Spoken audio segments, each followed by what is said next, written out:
आज चाहिँ फेरि पनि एउटा यो इन्फिनिक्सको सेट चार्ज हुँदैन भनेर कस्टमरले लिएर आउनु भएको छ।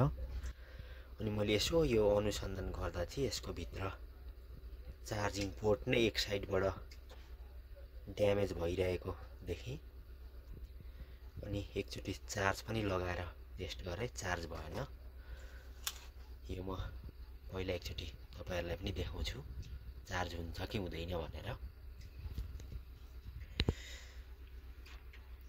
म यसमा यो माइक्रो युएसबी चार्जर कनेक्ट गरेर टेस्ट गर्छु।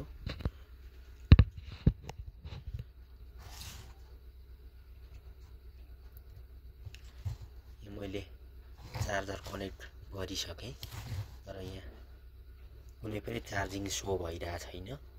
11%मा 11% नै देखाइरहेछ, चार्ज भएको छैन। अब म पहिला यसलाई फटाफट फोन खोलिहाल्छु। यसको ब्याक कभर चाहिँ मैले खोलिसकेको छु। अब यहाँनिर केही स्क्रुहरू रहेको छ, यो स्क्रुहरूलाई पनि म पहिला फटाफट खोलिहाल्छु। अब चाहिँ मैले यसको यो चार्जिङ पिसिबीलाई बाहिर निकालिसकेको छु। यसको एक साइडको कनेक्टर नै पुरै ड्यामेज छ। अब यसलाई म पहिला फटाफट निकालेर अनि यसमा मिल्ने एउटा सेम चार्जिङ कनेक्टर खोजेर अनि यसलाई फेर्छु।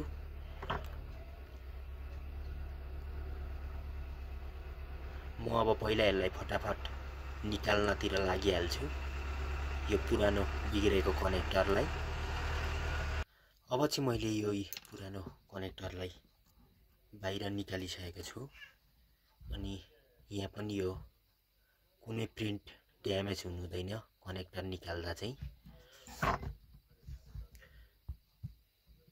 यो एकदम सेफली तरिकाले निकाल्नु पर्ने हुन्छ। अब यसको कनेक्टर लगाउने ठाउँहरूलाई मजाले क्लिन गरेर अनि यसको पोइन्टहरू पनि डिसोल्डिङ गरेर अनि म यसमा नयाँ कनेक्टर हेर्न गइरहेको छु।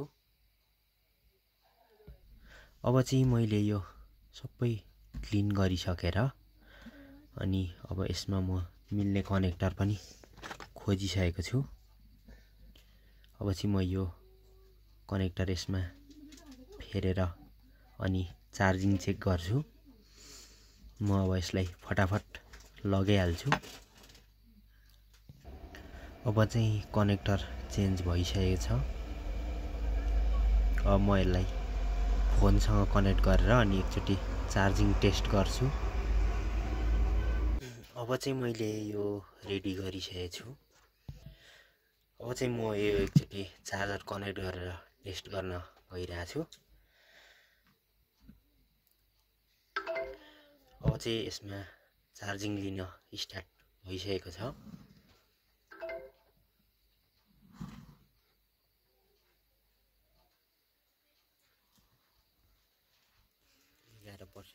चार्जिङ लिन स्टार्ट भइसकेको छ।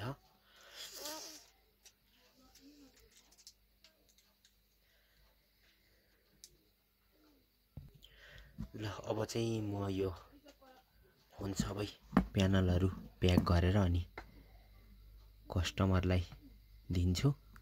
यो रेडी भइसकेको छ, अब चार्ज लिन थालिसकेको छ। ल भिडियोलाई लाइकहरू गरिदिनु होला।